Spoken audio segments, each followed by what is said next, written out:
एक आखिरी प्रश्न।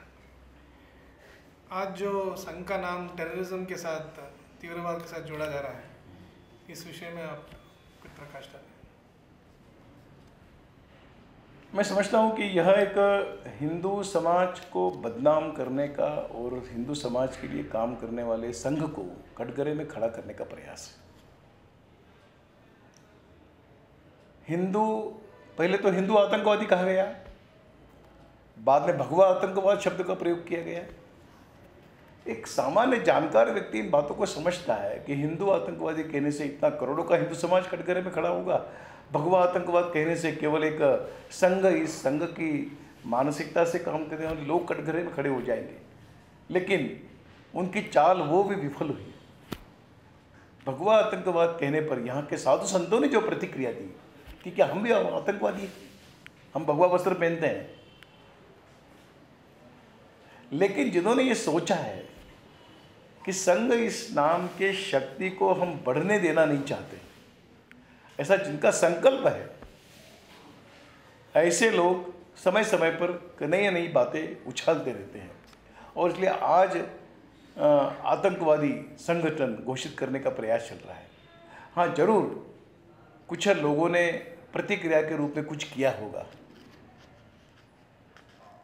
ऐसे कुछ अगर इन्हें गुने कुछ लोगों के कृतियों के कारण कोई समाज बदनाम कैसे हो सकता है, कोई संगठन कैसे बदनाम हो सकता है, व्यक्ति हो सकते हैं।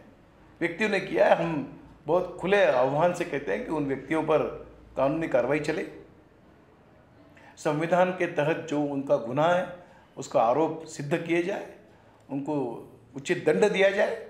हम नहीं कहते कि उनका हम समर्थन नहीं कर रहे हैं। कहीं भी संघ ने कभी भी आज तक किसी प्रकार का भी हिंसा का समर्थन नहीं किया है। संविधान से हटकर काम करने का हमने कभी भी समर्थन नहीं किया है। हम किसी के विरोध में काम करने की बात को हम सीधे से ही उसको हम नकारते हैं। एक बहुत पॉजिटिव अप्रोच लेकर चलने वाला ये काम है। लेकिन जैसे जैसे संघ की शक्ति बढ़ रही है, ऐसा राजनीतिक गलियारे में इसका एक भय निर्माण हुआ है। और मैं समझता हूँ कि आज जनसामान्य के मन में इतने पवित्र कार्य के प्रति, इस अच्छे कार्य के प्रति जो एक श्रद्धा बढ़ रही है, उस श्रद्धा को धक्का लगाने का ये प्रयास है।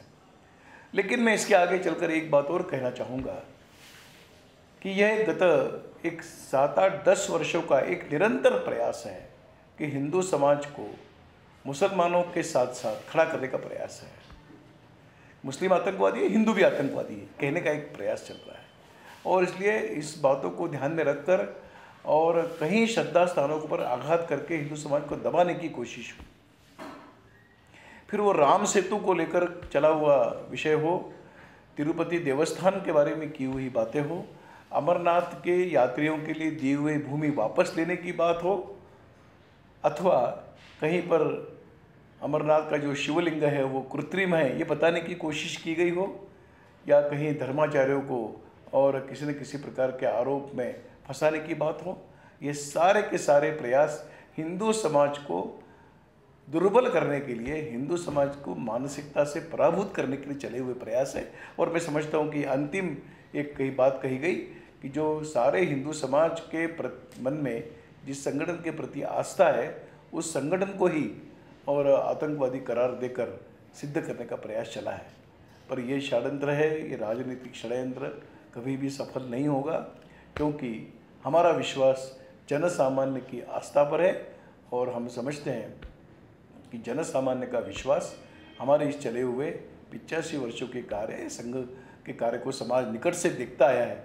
और इसलिए हम भी समाज पर विश्वास रखते हैं कि समाज इन सारी षड्यंत्रों के जाल में न फंसते हुए संघ के प्रति जो आस्था उनके मन में है वो और अधिक दृढ़ होती जाएगी।